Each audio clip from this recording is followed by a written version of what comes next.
You're listening to the Valley Labor Report with David Story and Jacob Morrison.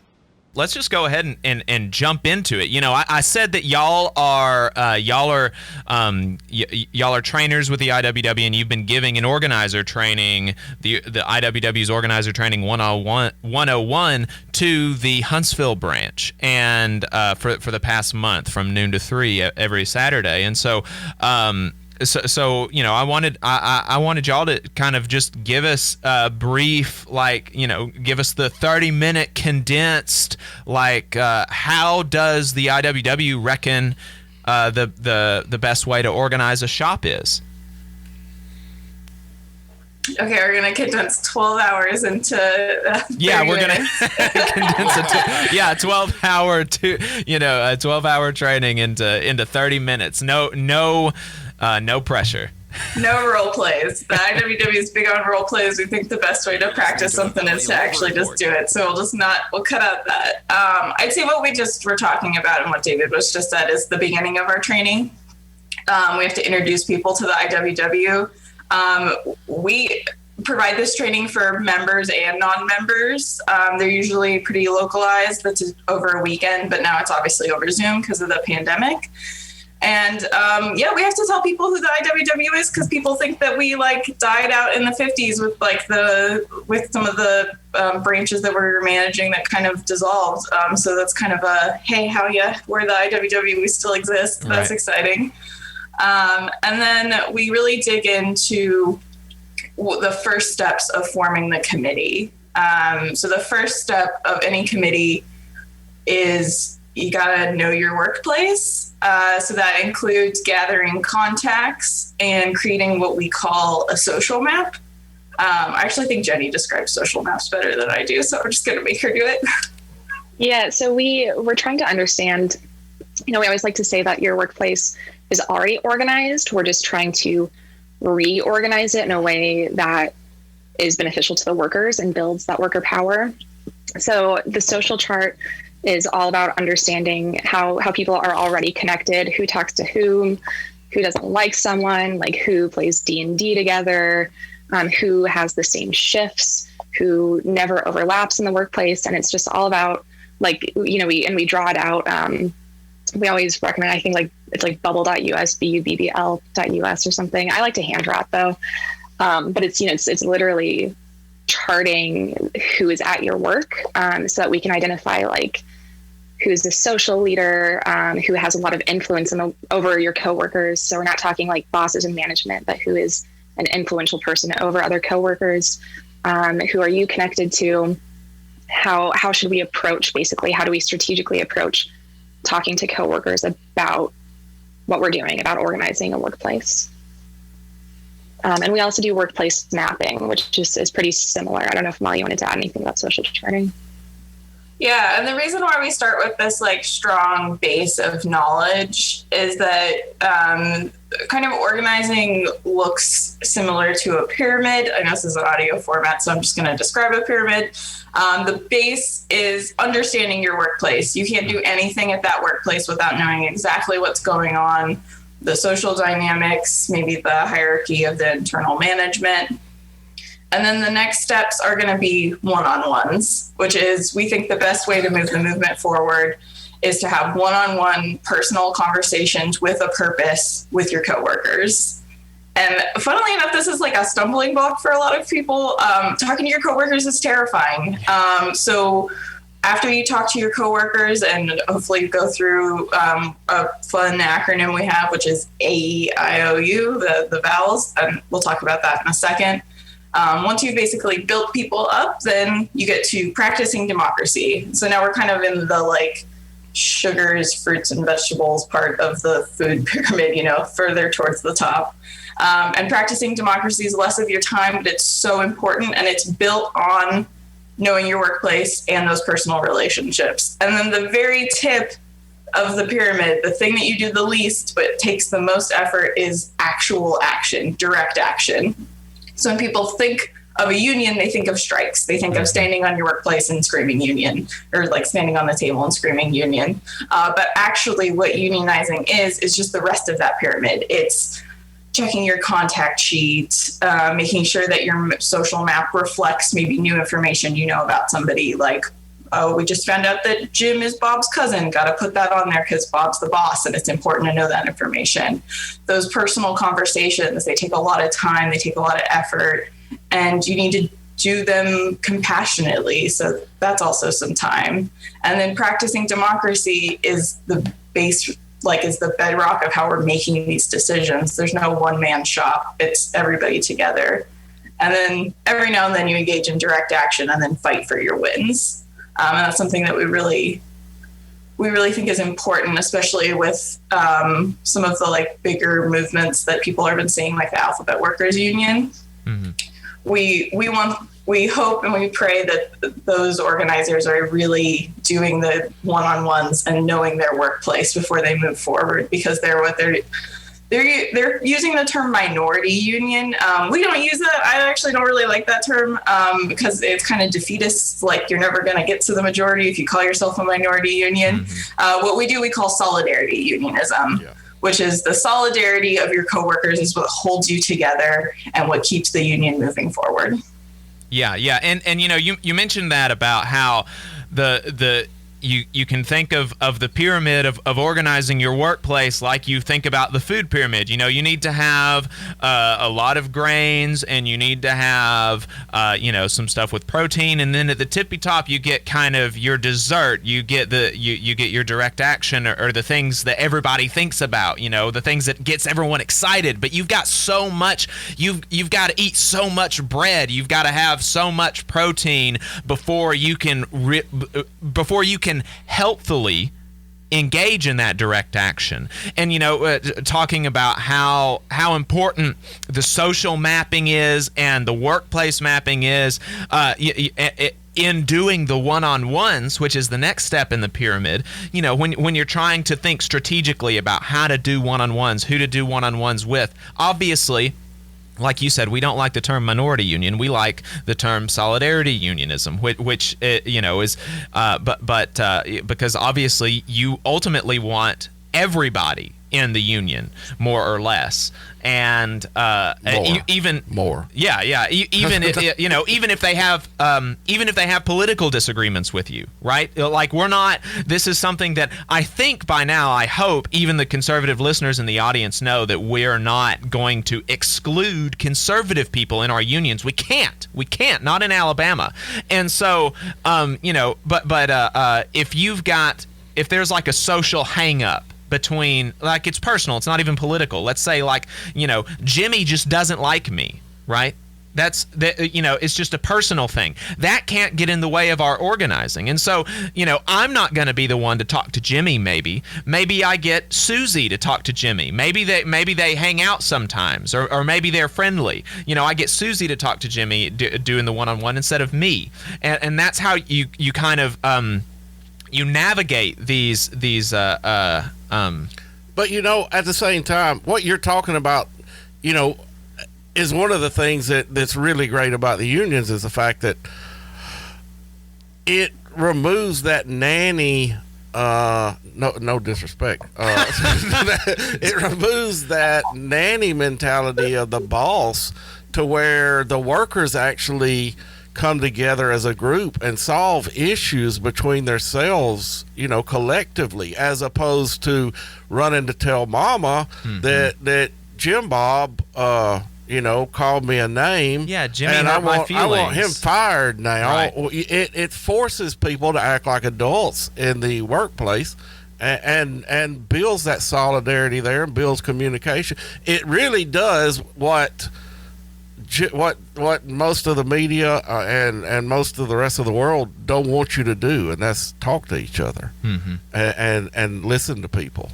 and that's one of the beautiful things about being in a union. Mm-hmm. Yeah, I totally agree. And also we have a loose structure for how you do those one-on-ones. That I'm sure you want us to talk about it, because we see these vowels all the time. So it goes A-E-I-O-U. The A is agitate. You start those conversations by asking your coworkers what is bothering them, what is going on with you. You don't start with, hey, we should form a union, Or, hey, I heard you're conservative. You probably hate unions, but I think they're cool. Let me convince you of my point. Right. No, every person has something going on at their work that's really bothering them. And so you start with that. What's bothering you about what's happening at their workplace? And you engage in active listening, and you spend 80% of that conversation, hopefully, listening to them, and 20%, your 20%, talking a little bit about what's going on with you and asking leading questions, because you actually are curious about what's going on at their workplace or with them. And I think that like natural curiosity about how other people are doing at your workplace is something that is hard for people it's like a muscle they've never used, because we're always taught to kind of keep that, not supposed to swear, keep that to yourself. Like keep everything that you're feeling and just tell your spouse, tell your kids, tell your mom or your dad. Don't tell your coworkers. And that's the whole point, is you don't tell your coworkers and then no one ever finds out. So that's A. And then Jenny, you should do E. We'll go back and forth.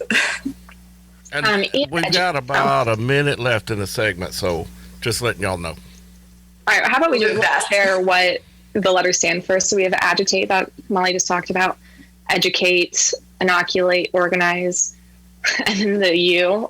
Some people say like the union makes us strong, push, and you like capitalize the U. That's what I usually do. There's a lot of debate around that, but it's the follow up. Yeah, so you're educating workers about unions through stories and questions. You're inoculating them against their fears about the union. You're organizing them, giving them a task. So you'll see we actually went through a bunch of emotions before we got to task giving. Mm-hmm. And then the U is union, follow up, pushing people to do better, finding out what's holding them back, and then supporting them. Right. And you know, the way that it's structured, it's not, you're not going to go through all of those letters in every single one-on-one that you have. You know, maybe you only do one or two in one-on-one, and you know, I think that's important. One of the things that I actually heard in my first OT 101 with the 101 with the IWW was that you don't want to drop the U-bomb right away, right? You want to, and it's not to you know, be sneaky. It's like you really want to figure out what these people, what your coworkers need before you try to bring them in, before you try to sell them something. So we're going to talk more about that on the other side. Stay tuned.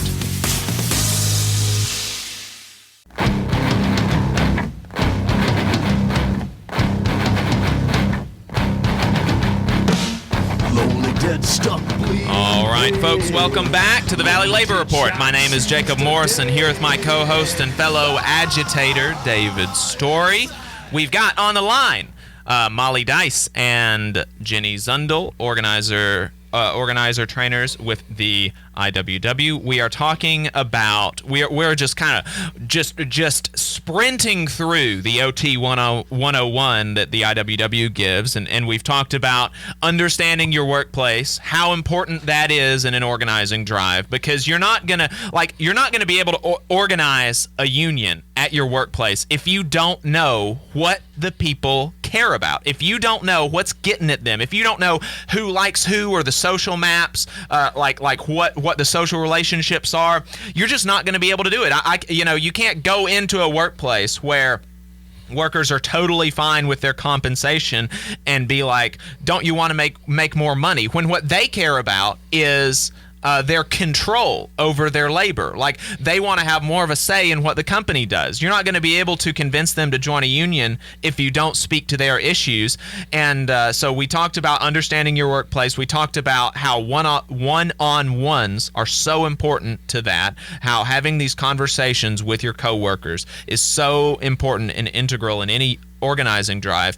And the IWW has a mnemonic device, AEIOU, that they use to help structure organizing conversations. And so we're going through that now. We talked about how agitating, you know, that's why I say that, you know, David and I are agitators, because we want to try to bring up what folks feel is missing, and maybe what they've never articulated before. And well, we don't want to bring it up. What we want to do is open their minds to what they're missing. Right. And so, it's obviously the dynamic is going to be a lot different when you're having a conversation with somebody rather than, monologuing on the radio. You know, like Molly said, you want to do an 80-20 thing. You want to really listen to them. You want to be listening to them 80% of the time and only talking 20% of the time to really understand what their problems are, because you don't, it's not about you. Even though union has you in it, it's not about you. It's about your coworkers. It's about everybody. And so, y'all talked about last week how important it is to pair agitation with education. How you don't want to just, bring up those feelings. There's a lot of feelings involved in an organizing drive. You don't want to just bring up those kind of negative feelings and leave them hanging. You want to educate them a little bit. Talk to us about that. Yeah, so like Molly said, when you're agitating, you're trying to uncover these emotions. And a lot of these emotions are really negative. They're hurt, their fear, their powerlessness. A lot of times it's hopelessness, and that's a really, really hard one to kind of receive and to engage with. But it's a really big one. A lot of it's anger, despair. And so you're trying to agitate and like trying to force or help people, I guess. I don't want to say force, but like support people through uncovering those emotions and like stop looking away from them, because we do that to cope with our workplaces. But once we have all of these raw emotions out, it's really unkind to just like bounce after that. So we always say, if you agitate, you have to do some education, because education is where we bring in that hope. And education is still 80-20, which can be hard for people. It's the part where we want to be like, here's a bunch of stories I know about really successful unions, successful IWW shops. Like, I want to tell you all of these things about how we could have a better workplace. And so we really, it's a lot of holding ourselves back as the person who's trying to organize a coworker. But so it's still the 80-20 rule, but instead of, it's more leading questions rather than the open-ended questions of agitate. We're trying to lead people to this conclusion that if we used collective action, if we came together as coworkers, we would be stronger. We can make some of these changes. And we really want to keep it grounded. Like, I see a lot of hopelessness in agitation. And that often really happens if we're getting into these really big picture issues, like these really deep despairs about issues that really aren't grounded on the day-to-day issues. Like, they're things that we can't solve for quickly, at least. It's a long ways out. So always trying to bring it back to like, what is an issue that would improve our lives that we can really take on right now? Like, Molly has a great example of when she worked at a museum, they were able to get water bottles, so they could drink water at the museum. And that makes such a big difference, but it's like small, and we can kind of come to a place where we feel hopeful and we feel excited and we're making a change. And we're seeing that change. Education is through that collective action process. What happens when we come together? Yeah, and you mentioned last week when you were talking about educating, a lot of times people have these answers in themselves, even if they don't know it. Yeah. They'll be talking about a problem, and they'll instead of telling them how to fix it, ask them how they reckon it can be fixed, and then your job is to, because like you said, there's a lot of hopelessness there, even if they understand kind of theoretically that a problem can be fixed. After they tell you how that theoretically would happen, that's when you can kind of go into some stories about yeah, that's how it would be fixed, and like, this is how we can make that happen as workers, and have some stories ready with that are kind of similar and relevant in key ways. Yeah, so you want to have stories and questions kind of ready to go that are relevant and like proportional to the scale that you'd be working at. But I think with what you were just saying, Jacob, like, it's really important. A lot of times your coworkers will give you answers that you don't want to hear. Like, we don't think that going to HR is going to be effective or successful. For starters, it doesn't build worker power. The HR person is, a peacemaker for your boss. They're like anti-lawsuit protection. But people are going to say that, like, let's go talk to HR about that. And it can be really hard as an organizer who is like, we shouldn't do that, to not just shut someone down. And so that's when we kind of go into inoculate. I'll have Molly talk about inoculate a bit, but it's like, what do you think would happen with that is part of inoculate. Inoculate's really big, but kind of walking through, like, what are the possible outcomes of what you're suggesting? Has it been done before? Has it been effective? And like, it's really hard not to just shut someone down, but it's really important to really walk through that process with them so they can come to these conclusions and learn things themselves, rather than feeling like they're just being told no, or that you're smarter than them. It's just not a very good dynamic for people. Right. Yeah, and I think that's a great segue. We're talking about bringing up these issues, talking about educating them, bringing the answers out of themselves, to educate them about how we can solve the problems that are agitating them. The next step is inoculating them against what the boss is going to do when we start trying to solve these problems. Molly, what happens when what is inoculation? Yeah, this is, I think before pre-pandemic, we had to describe this metaphor a little bit more, but inoculating is giving somebody a little bit, like, kind of a taste of this bad, this virus, and then they themselves can figure out, come up with the antibodies, come up with the reasons to kind of conquer their own fears. So I think that this is a really important step, because the work of organizing it's scary. It's scary to come together. It's scary to think these big thoughts about how to change your workplace. I think a really common education question and tactic that unions do is like having somebody come into a meeting with your boss with you. That's pretty obvious to unionized workers. That's a part of every contract. But to an ununionized person, that's a pretty radical idea to have somebody come with you when you're going to talk to your boss. So we suggest that pretty frequently. I just helped somebody do that recently, and they were really afraid about what the boss was going to say. So we went through the inoculation process, which is basically validating everybody's fear, because that's a real fear. They really have that. As Jenny said, you can't just tell them that they're wrong. You have to really walk them through, why do you think that? What do we think what's happened in the past? What's a likely outcome? And then how is it going to feel when that happens? So for this worker, we talked about what her boss was going to immediately react to when she asked to have somebody into the meeting. And then what would happen if they said no? And then what would happen if they said yes? And we kind of walked through the whole conversation and her fear about just even asking. And then it got to the point where she was feeling still like that fear was in her, but she had the ability to see what the possible paths forward are. And why we like to use the inoculate phrase for this. Oh, also that worked out very well for the worker. She brought a friend with her. She brought a loud dude with her, and he was able to shut down management, trying to gaslight her. It was a good situation. But the inoculate also shows the power and the intelligence that's in unions, that's with workers coming together, because the worker can see that you've already told them the things that might happen. You've already told them the union busting playbook. So when it happens, they're like, yes, I am ready for this. The union was right. My boss is going to pull me into this meeting because they can see that I'm agitating. We're going to have a captive audience meeting, which for people who don't know, a captive audience meeting is when your boss pulls all the workers in together and is like, you're on the clock and you have to sit here and listen to me. And that's a space where they oftentimes, like especially in the No Evil Foods case, which I think y'all talked about pretty recently, those meetings were used as a cutthroat weapon to cut out union sentiment between the people who are on the fence. And that's a dangerous thing. There is a union busting playbook. It's literally written out.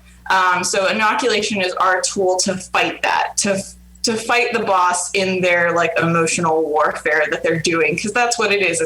They're trying to get you to emotionally not want a union because logically it doesn't make any sense. Right. And that's so important, because if if a worker hears one of these anti-union talking points, we can go to the Amazon's anti-union website to kind of look if you want like the standard, just hot off the rack kind of anti-union talking points. They sound really silly to us, but like, to a worker who hasn't been inoculated, that they've never heard these before, you're thinking about, oh, I'm going to have to pay $500 in dues. Oh, I'm going to have to be, forced on strike. These are they're all untrue or they're missing critical context. But like, it's the same game. If you don't get to them first and inoculate them, which is why the analogy works so well, because like with the coronavirus, if you get inoculated against it, if you get the vaccine, it's not going to hurt you if you come into contact with it. But if you come into contact with the virus before you get inoculated, it can really wreak havoc. It's the exact same way with these anti-union talking points. If you hear them first and you hear them from a union organizer and you hear how they are BS, then it's not going to hurt you when the boss says it, because you've already heard it. You know he's lying to you. You know he's misrepresenting the facts, and it's not going to get to you. So the next thing is AEIO, organize. Talk to us about that. After you've educated them, you've agitated them, you've got them inoculated against the boss's lies. What do we do next? So organize is all about the task. So to bring people into the union, we need to give them a task. And that's for a bunch of reasons. It's so that it's not just one person doing all of the work. We want it to be democratic and spread out. And we want to avoid burnout. It's also so that people are invested in the union. They have this buy-in. If we're not contributing to the union at all, why do we care? Why would we move forward? So it's such an integral part in the early stages, and I mean throughout the organizing, of course. But to bring people in originally, giving them a task is so important. And I see a lot of campaigns try to use inviting someone to a meeting as a task. And I just have to say, I think that's such a common error to make. But I want to bring it up because I think it's really shooting yourself in the foot. If someone comes to a meeting, that's not really a task. They're coming in, they feel like an observer. They often feel really like outside of the union. If they haven't been integrated into the union well enough, it can be really weird or confusing or just feel so separate from them. So we want to be giving workers tasks to do that can be helping with the social chart, updating it, because people always have different perspectives on that. It can be creating a workplace map, which we didn't really talk about, but it's physically mapping your workplace. Where are the bosses? Where are the workers? Are there security cameras, et cetera? It can be gathering contact information, creating a grievance list, journaling about the job, et cetera. And that's to get people invested and involved and to feel confident and a part of things. If we don't have a task, it doesn't feel like we're needed. But if we're contributing, it's we're part of this union, part of this team where we're contributing, we're important, and it feels good. It feels good to have a task and to complete a task. And we often want to complete tasks together rather than just saying, hey, do this. Maybe I'll check in with you later, maybe not. That's what Molly will talk about next, the follow-up. But it's, hey, let's sit down together and do a social chart, or do your list of grievances and let's come back and talk about it. I want to hear about that process. It's still collaborative, but it's a task. And that I'd like to interject here because, we're talking about what we're doing to organize a union, but at the same time, we have a lot of union members that listen to us constantly, and part of what we like to do is educate our union members as well. And that is one of the big differences between the IWW and most of your industrial unions is you get so much gatekeeping, and I'm speaking specifically to people out there. They'll understand exactly what I'm talking about. You get so much gatekeeping in the traditional business union style and I think it's it's not from it's not from a place of wanting to hurt the union. It's they think that they get this hero syndrome, this hero mentality that, oh, only I can do this, or only this person can do this, and we've got to do it this way. And that's so detrimental to the solidarity on the floor, of those workers. And I think that dynamic is the biggest difference between a business union and the IWW, is the fact that you're building power on the floor where it is most useful, as opposed to building power in this hierarchical structure where if this person don't come in and save us, then we're doomed, and that's a tremendous dynamic there, or a skill there that you're building. Yeah, and I think that's why I think that there's a lot of things that union members in other unions can learn from and can incorporate into their practice from learning about these things from the IWW. And so that's why, I hope that the other union members in the audience get something out of this. David was actually, he's done, he's incorporated some of this stuff into his union. I hope to do it into my union. He actually filed the first rank and file ULP in his local's history. No, and to the best of my knowledge, in the International's history. Right. And no now, one has ever filed a ULP, and I come under great heat for that. And now that's common practice in your local. No, it's not common practice. Okay. Well, no, it's not common practice, but it's just like we talk about it with this organizing. It's baby steps. You don't. It's the same way with strikes. The first thing everybody hears is, "Oh, if we form a union, we're going to go on strike." Look. Yeah. This is not about going on strike. This is the strike is the pinnacle, is really the last resort of the union. But there's so many other steps of that. But it's the baby steps, and it's that incorporating those baby steps to take back power from the gatekeepers and say, no, you're not going to speak for us. We speak for us, and when we do, we will begin seeing better change on the shop floor, as opposed to these, just like I said a while ago, these heroes that's going to come in and save us. Right. So, Molly and Jenny, if you've got anything to add to that, feel free, and then you can go right into the follow-up. The one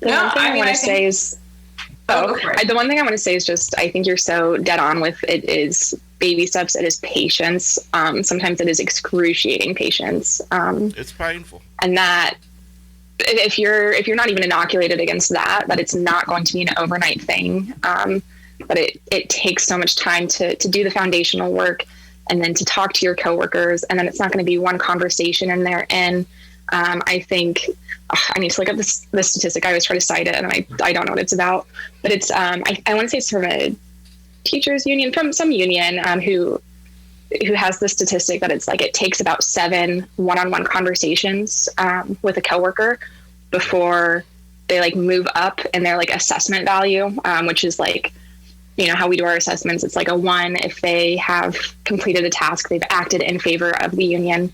2 is they are vocally in favor of the union. 3 is they're in the middle. 4 is they're vocally opposed to the union. 5 is they've acted against it. 6 we don't know.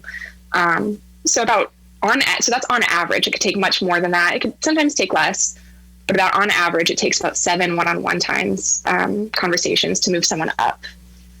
And that's a long time. So patience is so key. Yeah. What I like about follow-up is baked in is the idea that you can't single-handedly make a union happen. You have to delegate tasks. It's the whole, our big 3 things for any union is the IWW unions. We want them to be direct. You're engaging in direct action actually on the shop floor, democratic, obvious, and then caring. We want our unions to be caring, compassionate, community-oriented spaces. So that means, you got to follow up with people. You have to figure out what's going on with them. This is where our thing kind of falls down, because no one can agree what the U is. Some people use union, some people use push. I used to be a member of the Seattle branch, and we had a member who really liked support and just capitalized the U. But those all kind of indicate different aspects of what this last step is. And I kind of want to spring off into something that David was kind of talking about. It was the way that our IWW unions are moving forward is with a lot of patience and with a lot of effort and a lot of like really concentrated long-term effort. And I think that speaks to something that sets us apart from a lot of other unions as well, which I know everybody will want to talk about, which is our unions don't necessarily have to go for an NLRB election. Yeah. We don't think you need to.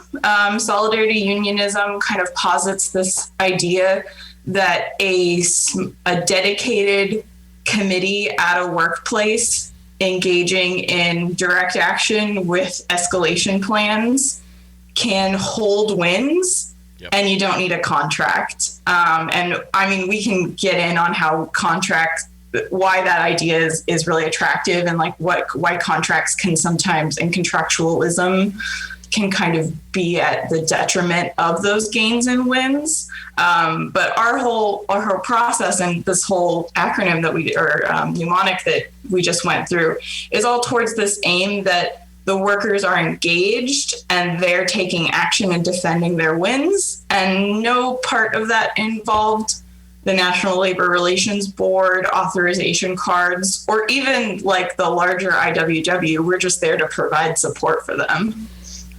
Right. And that speaks to something that we constantly talk about, especially on conservative radio, is you have a lot of this mindset that they don't want the government involved.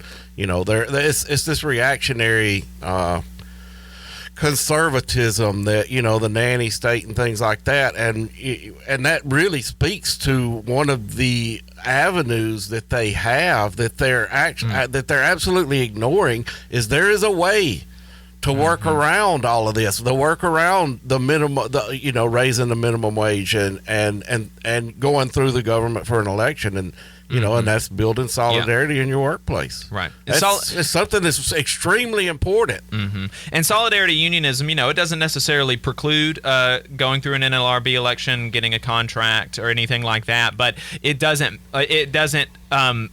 perceive that path as the only path. And you know, and like something that the Alphabet Workers Union mentioned, which even though they're calling it minority unionism, it's really kind of the same playbook. They said that really, you know, that is kind of the traditional mode of that is really that was the original mode of unionism. You know, we didn't have, before the NLRA, actually, when unions were kind of their most powerful, we didn't have government-backed contracts or anything like that. We had worker power and sit-ins and strikes and picket lines and things like that, and we had more union members then than we do now, and more power then than we do now, and you know. And for how many years? I mean, for how many years has your traditional unions been dismissive of the IWW?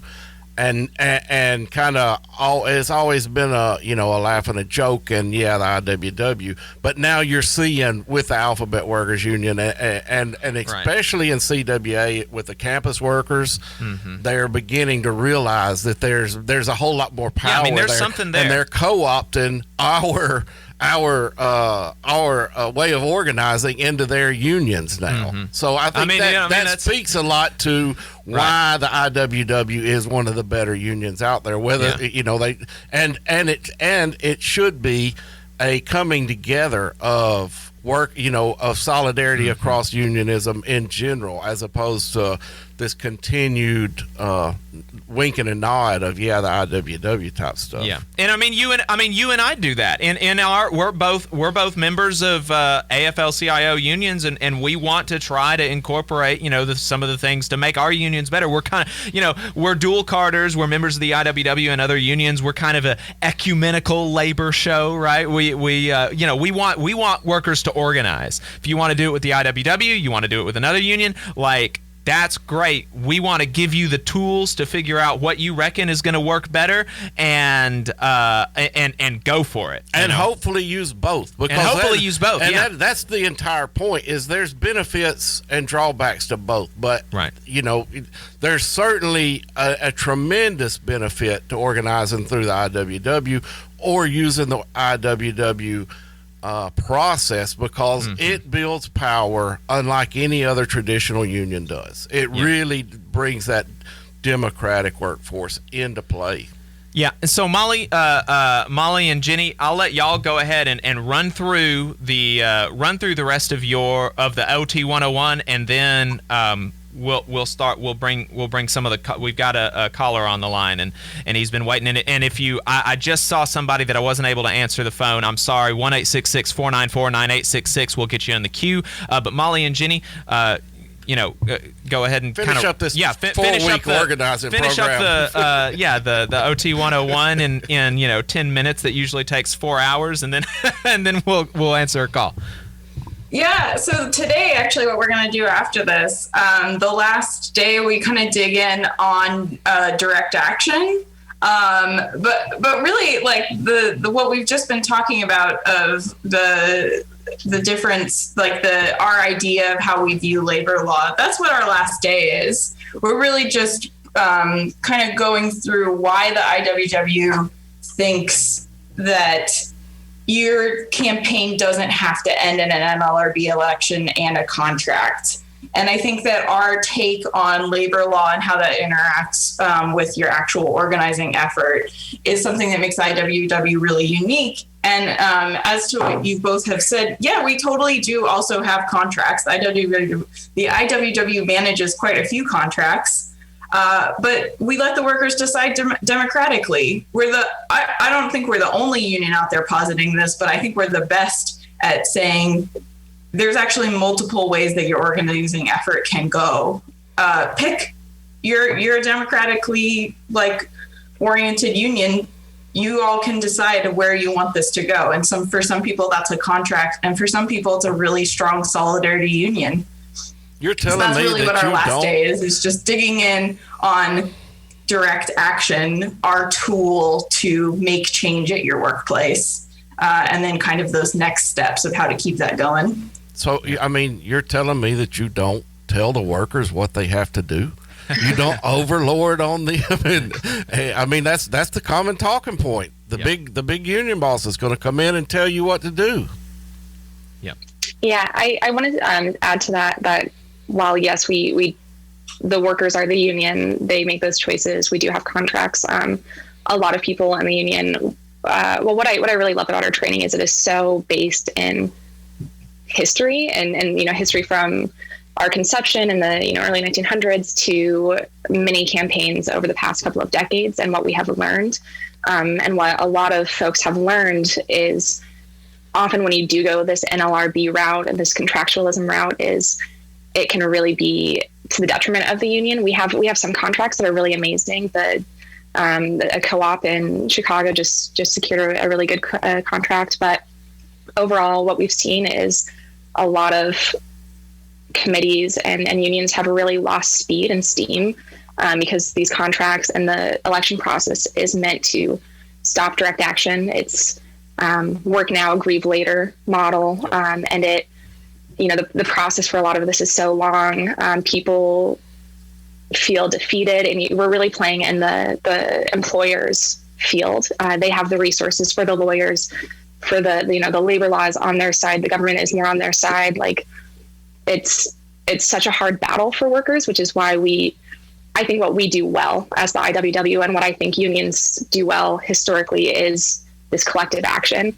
And so we do, I think most organizers do try to encourage workers to stay where we have that power, because we do see a lot of defeatism and campaigns just really slowing down and being hurt by trying to go this NLRB route. But that's not to say we stop them. That's just to say we try to share our stories and the lessons we've learned. And it's important to point out, because there's a lot of listeners out there, even extremely good union members, that don't understand when you talk about why the contracts may not be a good path. It's important to point out that what you're talking about is basically for the last maybe 60 to 80 years through contract negotiations. Basically, I mean, since the NLRA inception, the point was to create labor peace, and that labor peace come about through putting clauses in a contract that removed the employees or the members' ability to strike, except for during contract negotiations. And it also, in most cases, in almost all cases, inserted a clause that gave management right. It's called a management rights clause that basically says they have the right to manage the workforce. Right. And those two things is what has been detrimental to to membership power on the floor, because it removes all of that power and puts the reliance on a government agency.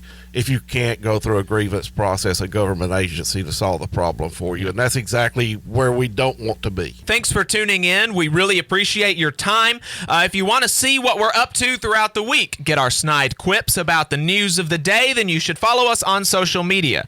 We're on Facebook at facebook.com/The Valley Labor Report. We're on Twitter at Labor Reporters. I'm on Twitter at JacobM_AL. David is on Twitter at Radical Unionist. That's spelled RADICL Unionist. If you missed part of the show and want to go back and watch it later, you can search YouTube for The Valley Labor Report and subscribe to our channel. We stream the program. You can go back and watch the full show there, and we also clip segments and release them throughout the week. That way, if there's just one topic that looked interesting to you, you don't want to watch the full show, you can do that. We also upload the program on more than 11 different podcasting apps. So to see if we are on your listening platform of choice, you can go to thevalleylaborreport.transistor.fm/subscribe. And we do have a website, thevalleylaborreport.org. And finally, if you appreciate our work and want to help us stay on the air, then consider throwing us a couple dollars a month on patreon.com/thevalleylaborreport.